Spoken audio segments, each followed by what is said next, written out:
Olá pessoal, eu sou o professor Álvaro Nunes e estamos na nossa primeira capacitação do Espaço 4.0. Nessa primeira capacitação a gente vai fazer um intensivo que vai ser dividido em 3 partes. A primeira parte desse intensivo que a gente está fazendo agora vai ser sobre eletricidade e a gente vai ver as principais grandezas da eletricidade, o que é circuito e primeira lei de Ohms, que é o foco da nossa primeira capacitação aqui desse intensivo. Na segunda parte, na segunda aula que a gente vai ter, vai ser um intensivo sobre eletrônica, sobre componentes. E a terceira, que vai ser a nossa oficina de Arduino. Eu espero que seja bastante proveitoso. Dúvidas, vocês interajam lá no... Vocês podem fazer perguntas lá no grupo de WhatsApp. Ok? Então vamos lá começar a nossa primeira aula. A eletricidade. O que vem a ser a eletricidade? A eletricidade é energia, né, que é resultante da presença de cargas potenciais, e essas cargas potenciais são por causa das partículas que a gente conhece como elétrons. A eletricidade ela pode ser eletricidade estática, pode ser a corrente elétrica mesmo, que é mais dinâmica, que envolve um movimento, a movimentação dessas cargas. Então, para haver movimento, tem que haver um fluxo de elétrons. Para ter fluxo, tem que ter um condutor, um corpo que conduza essa eletricidade. Vocês estão vendo aqui nessa figura que representa um fio com corte transversal, e caso fosse possível visualizar, a gente ia ver os elétrons, as partículas polarizadas se movimentando em um determinado sentido. Esse sentido aí a gente vai ver mais adiante, que vai depender da corrente, do tipo de corrente, a corrente contínua, corrente alternada. E essa corrente ela forma um circuito elétrico, circuito da ideia de círculo.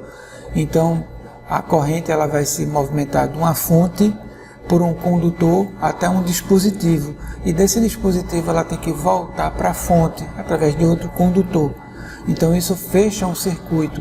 Tem que ter um dispositivo que é o que vai converter a eletricidade em algum tipo de trabalho, quer dizer, não vai consumir eletricidade, ela vai ser convertida ou em som, ou em calor, ou em luz. Aqui no caso a gente tem uma pilha, fios e uma lâmpada. Então a energia entra no sentido convencional do polo positivo, mais o polo que dá choque, né?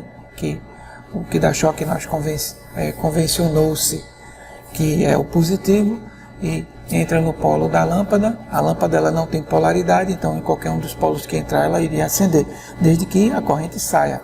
Tá? Então sempre isso, fonte, condutor, dispositivo. E o retorno aí no caso voltou para a fonte através de outro condutor. Poderia ter um outro tipo de retorno, professor? Alguém talvez pergunte. Sim, a gente tem aqui, aqui no caso abriu o circuito, não conduz mais.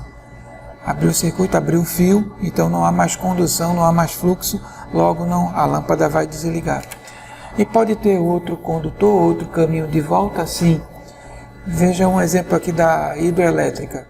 A gente tem as turbinas que vão converter a energia mecânica da queda d'água em energia elétrica, vai sair para o gerador através desses fios, a saída do gerador vai para os fios, vai para uma subestação elevadora, vai elevar essa corrente e vai ser transmitida através da linha de transmissão até uma estação abaixadora, uma subestação. Essa subestação, no caso da gente da CELP, que existe em alguns bairros, e é levado para a linha de transmissão, chega no poste, tem um transformador para cair mais um pouco essa tensão, e entra aqui na residência. Observe que nesse caso dessa residência entra somente um fio. Então como é que a energia vai fechar o circuito? Se a gente tem na tomada 2 polos lá, o polo, o fase e o neutro. Como é que volta? No caso aqui essa residência, ela é aterrada, então a energia volta para a usina através da terra. Mesmo quando se entra 2 fios num poste para a casa da pessoa, um fio é o que conduz, é o que vem a energia da subestação, que vem até lá da hidroelétrica, passa por todo esse caminho aqui, chega na casa e volta um fio da casa para o poste, mas ali no caso o poste ele é aterrado. Então não tem um fio voltando para a subestação. A Terra aqui fecha o circuito. Como a Terra é muito massiva, tem muita massa, então ela absorve todo o excesso de partículas de carga e volta a distribuir uniformemente na sua superfície. Ela é muito massiva, então a energia volta através da Terra, fecha o circuito através da Terra. A gente vai ver mais um pouquinho sobre isso lá na parte da eletrônica, né?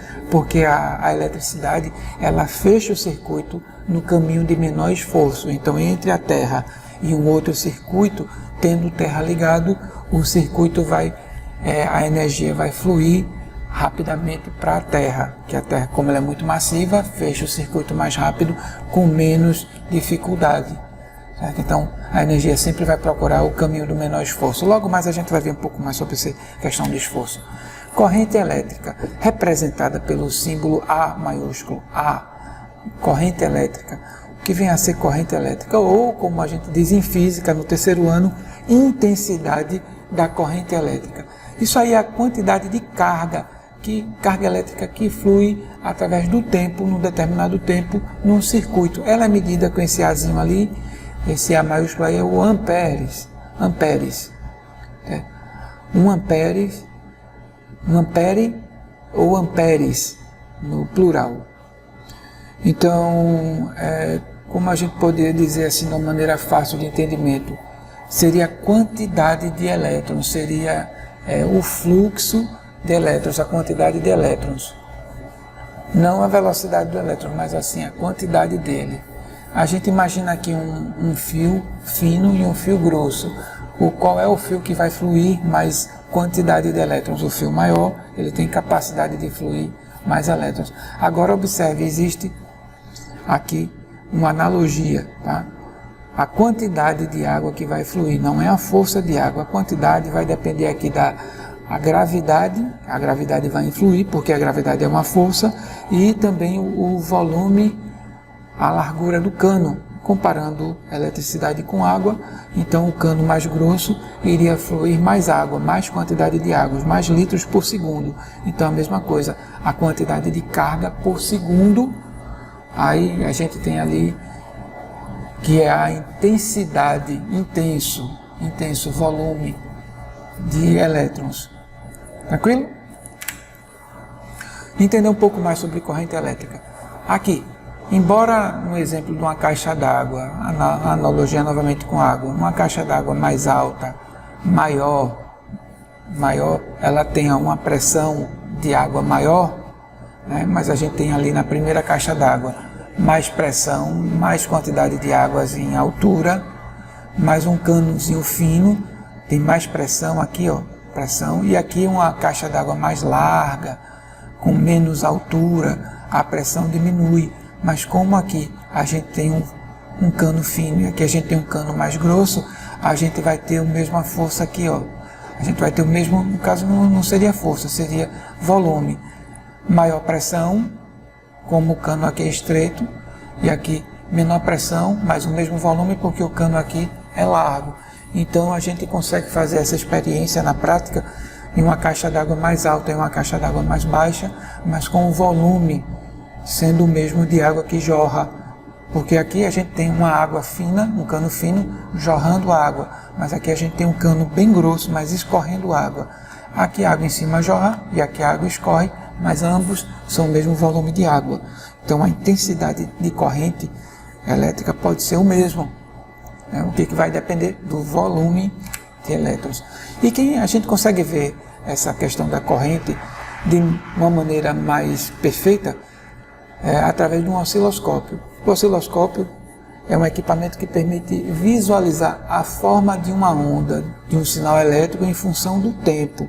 Ela é capaz de medir a amplitude, a frequência, o período e outras características da onda elétrica. Porque como a onda elétrica é uma quantidade de elétrons em um determinado tempo, então a gente colocando isso num gráfico, aquele gráfico de matemática que a gente aprende de função, então você consegue ver a onda, o desenho que ela forma nesse gráfico. Aí o osciloscópio, você tem aí um quadrante, 2, 3, 4, eixo X, eixo Y, dividido aqui em 4 quadrantes. Você consegue ver as funções matemáticas e uma onda representada nessa forma, na forma gráfica.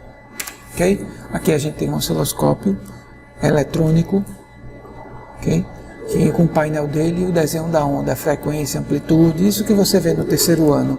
Esse equipamento a gente consegue ver essas ondas, onda eletromagnética inclusive.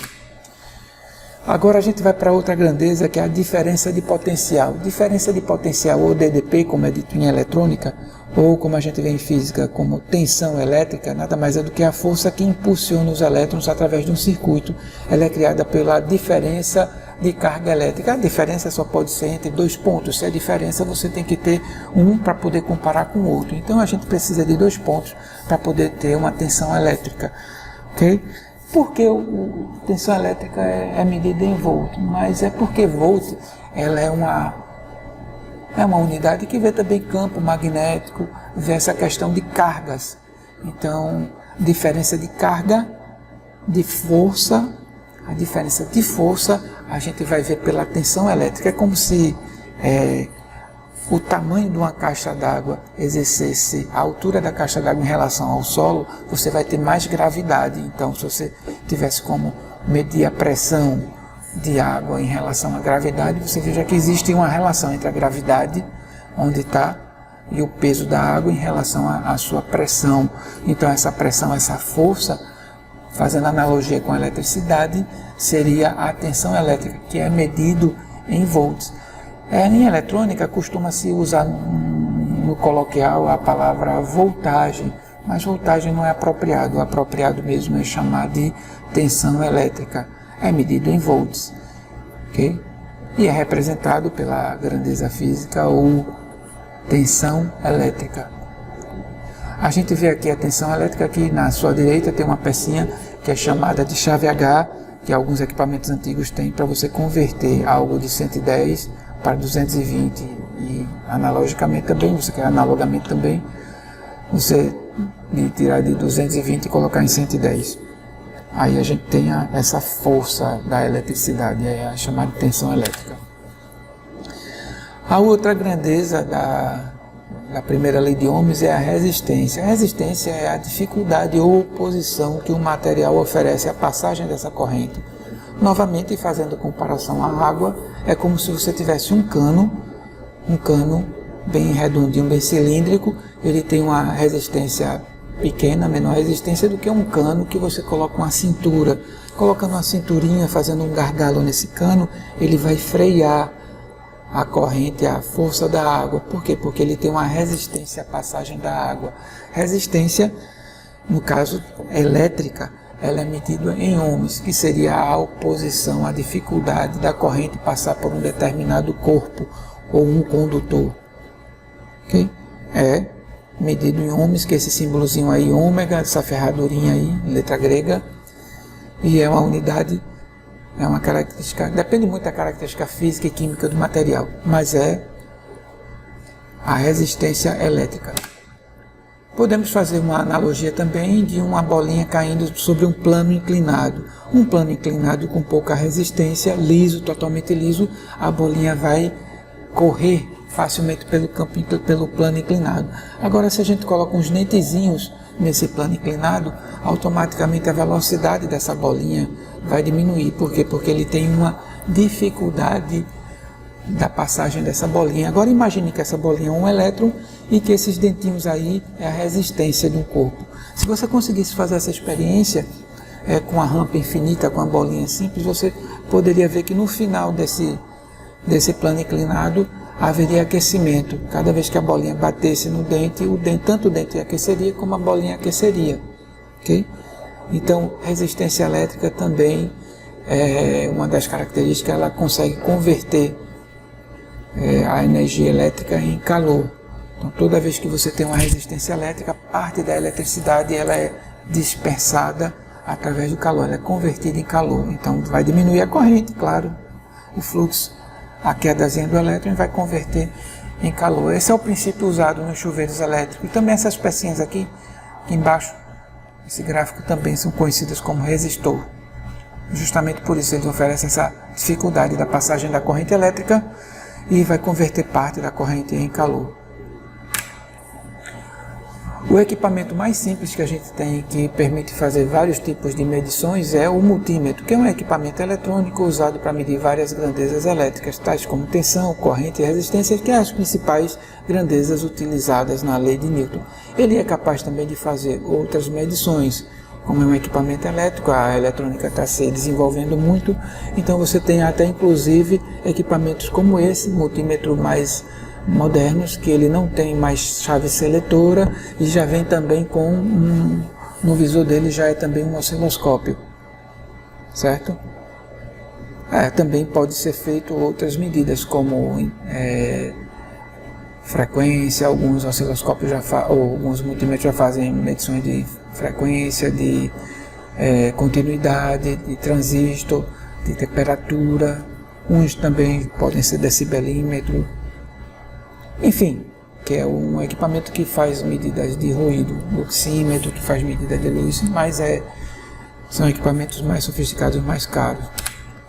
Sobre o multímetro, a gente vai abordar na aula de eletrônica, fica mais viável, né? A gente sabe que ele tem uma chave seletora aí e tem também umas configurações onde você vai, a gente chama essas configurações aqui à direita, esses buraquinhos de borde. Vamos ver mais detalhe na aula de eletrônica, mas é só para a gente saber que esse equipamento existe e que a gente vai trabalhar com ele. Um cuidado que eu peço para vocês, a gente vai reforçar na aula de eletrônica, é que esse é um equipamento um pouco caro, não é tão caro, mas é um pouco salgado, uns 80, 120 reais, e se medir errado queima. Aqui é a nossa primeira lei de Ohms, e a gente vê aquelas três grandezas. Na primeira lei de Ohms, basta você entender que existe uma proporção entre essas grandezas, uma proporção. À medida que a corrente aumenta, a intensidade da corrente aumenta, a tensão também aumenta, elas são proporcionais. Então uma ajuda a outra a crescer. Tá? Aquele casalzinho junto, onde um ajuda o outro a crescer. Então muita intensidade de corrente aumenta a tensão. Aumentando a tensão também pode aumentar a intensidade. É como a gravidade ajudando, aumentando a pressão da água para fluir no cano. Agora, uma força oposta é a resistência. É como se você afinasse o cano para passar a água na torneira. Então, ela é inversamente proporcional a essas duas. Então, a primeira lei de Ohms, em resumo, é isso. A intensidade da corrente é diretamente proporcional à DDP, que é a tensão, e inversamente proporcional à resistência. Pensando nisso, a gente tem aqui essa piramidezinha aqui, ó, tem um triângulozinho aqui por fora. Então, se você quer achar a tensão, basta você esconder aqui. Escondendo a tensão, nessa configuração, você tem que, vamos chamar para a gente entender melhor, para fixar, somente para fixar, que a corrente é igual a tensão, voltagem, dividido pela resistência. Agora, se eu quero saber quem é a resistência, então tampa aqui o R. Quem é a resistência? Seria a voltagem dividida pela amperagem. E agora, quem seria a voltagem? A voltagem, tampa aqui voltagem, seria a corrente vezes a resistência. Corrente vezes resistência, você vai ter a voltagem. E para achar a corrente, você divide voltagem pela resistência.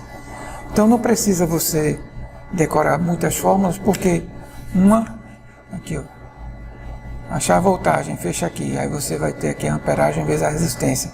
Para achar a corrente, aí você tem a voltagem dividida pela resistência. Para achar a resistência, você vai pegar a voltagem, dividir pela amperagem. Aí fica super fácil de fazer isso, lembrando desse triângulo. Aí se você está com dificuldade, aí você pode imaginar aqui, ó, RUI, tá? Ou então IUR, a Igreja Universal do Reino, tá? Mas o importante é você saber aqui que o V, a voltagem, o U, que parece muito com V, está em cima do triângulo. Então, V acima do triângulo. Você faz aqui V acima do triângulo. E você sabe que em uma das duas perninhas do triângulo vai estar a resistência ou a corrente. Fica super fácil. Ok? Obrigado a todos. E até a próxima aula com a eletrônica. Não perca, façam os exercícios e uma ficha de exercício que vai estar lá no WhatsApp para vocês, para fixar o assunto, beleza? Tranquilo? Até a próxima.